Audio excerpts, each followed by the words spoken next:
sahabat cewek pengusaha semua, selamat pagi. Hari ini kita hadir di podcast dari kita untuk kita cewek pengusaha.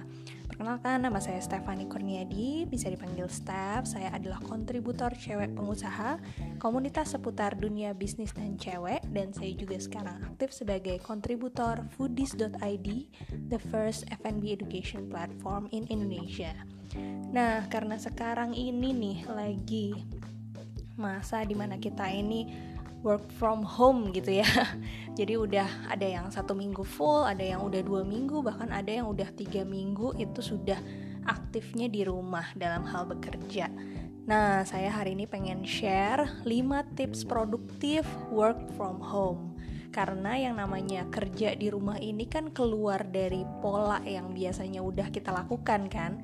Misalnya kita biasanya kerja di kantor, atau misalnya kita kerja di ada banyak rekan-rekan kerja kita gitu ya di sekeliling kita, atau kalau kita mau nanya atau mau diskusi itu mudah. Tapi karena sekarang kita work from home, pastinya banyak pola-pola yang berubah. Nah, tapi hal itu nggak boleh jadi kendala bahwa kita jadi less produktif misalnya, atau yang paling sering nih ya, mungkin yang awal-awal banget baru mulai work from home itu adalah moodnya itu berubah banget gitu ya. Aduh, di rumah ini kok banyak banget interupsi gitu ya dari suami misalnya, atau dari anak-anak.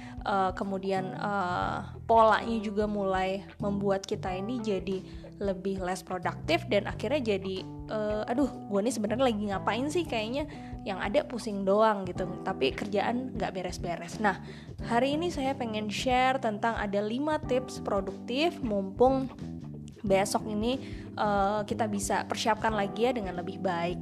Nah, yang pertama itu adalah, ini menurut saya pamungkas banget, karena sejak saya implementasi ini saya jauh lebih produktif lagi, yaitu buat jadwal. Jadi jangan karena kita ada di rumah nih akhirnya kita let go with the flow gitu, tapi kita harus cukup berani untuk mendisiplinkan diri dan anggota keluarga juga. Walaupun ini ada di rumah, tapi kalau yang namanya hari Senin sampai Jumat kita tetap harus punya yang namanya jadwal. Kalau enggak, situasi di rumah ini bakalan loh kok kayak libur panjang gitu ya. Dan hal ini enggak hanya membuat kita jadi ketinggalan dengan target-target kita, tapi kita juga jadi stres pada akhirnya, karena kita tidak ada hasil, tidak ada output yang seharusnya itu kita kerjakan. Nah, buat jadwal ini juga tidak terlalu mudah gitu ya, karena tidak hanya membuat jadwal untuk diri sendiri, tapi jadwal ini harus disamain dengan jadwal anggota keluarga yang lain. Karena mau nggak mau yang namanya kita di rumah, apalagi misalnya karena kita ibu gitu ya, akhirnya kan semua biasanya terpusat oleh kita. Ada yang mau minta makan, ada yang mau bertanya sesuatu, ada yang macam-macam lah pokoknya ya.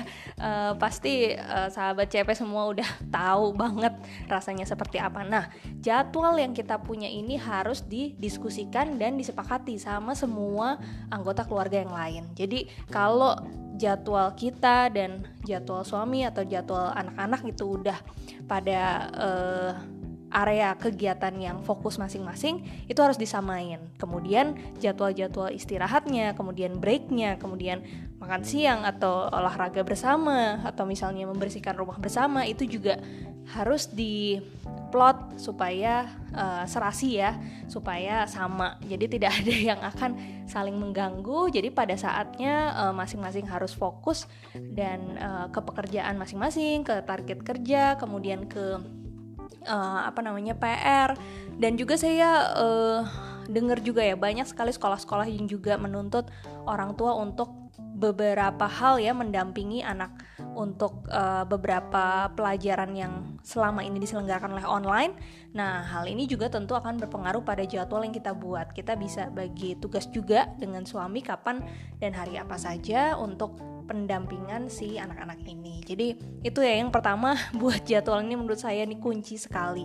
Dengan jadwal kita akan pikiran kita akan lebih termanage lagi, dan juga kita akan lebih teratur, dan gak usah kaku-kaku banget. Artinya kalau misalnya 1-2 hari kita udah menjalani satu jadwal dengan pola tertentu, tapi kita lihat gak efektif ya, feel free ya untuk diubah untuk tujuannya supaya semakin produktif dan semakin nyaman buat semua orang.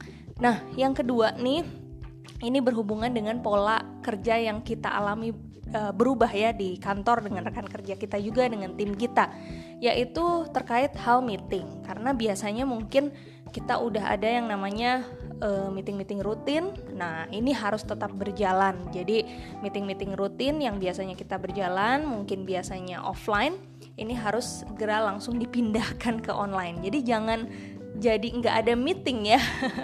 Karena yang namanya rutinitas kerja dan flow, kemudian juga banyak proses-proses yang akan sangat bergantung pada yang namanya koordinasi meeting ini. Jadi buat Google Calendar meeting rutinnya, misalnya setiap hari Selasa dan Kamis itu selalu ada meeting marketing dan operasional misalnya. Nah, itu juga tetap harus dilakukan. Kemudian buat Google Kalendernya misalnya untuk 2 minggu ke depan. Jadi semua orang juga pada saat mau melakukan aktivitasnya, mengatur pekerjaannya masing-masing di rumah, udah ada plottingannya nih. Oh, berarti hari Selasa jam 10 sampai 12 itu nggak boleh diisi dengan kegiatan lain karena di situ akan ada meeting rutin online. Nah, jangan lupa juga sahabat CP buat pelajari yang namanya tools-tools ya untuk kita meeting online, karena kan memang banyak. Kemarin juga sudah sempat ada di Telegram grup cewek pengusaha beberapa referensinya, seperti ada Hangout, kemudian ada Zoom, bahkan sebetulnya dengan WhatsApp call juga bisa ya, lebih dari 1 orang. Jadi gunakan yang memang menurut sahabat CP itu nyaman, kemudian juga mudah ya dan mendukung gitu. Kalau misalnya kayak Zoom contohnya, di situ kan kita juga bisa share screen kita, sehingga kalau kita punya materi presentasi itu bisa kita share, punya dokumen itu juga bisa kita share, dan semua orang peserta juga bisa lihat, juga bisa direkam juga. Jadi mungkin yang bikin MOM akan jauh lebih mudah karena meetingnya itu bisa direkam. Nah, yang ketiga, ini juga penting banget. Ini adalah sulap zona kerja ya, karena saya tahu banget dan ngerasain juga yang namanya rumah itu kan sangat nyaman gitu ya. Jangan sampai pada saat kita di rumah ini bawaannya santai dan ngeteh aja gitu. Karena memang beberapa area di rumah kita ada yang memang sudah punya ruang kerja atau area kerja ya.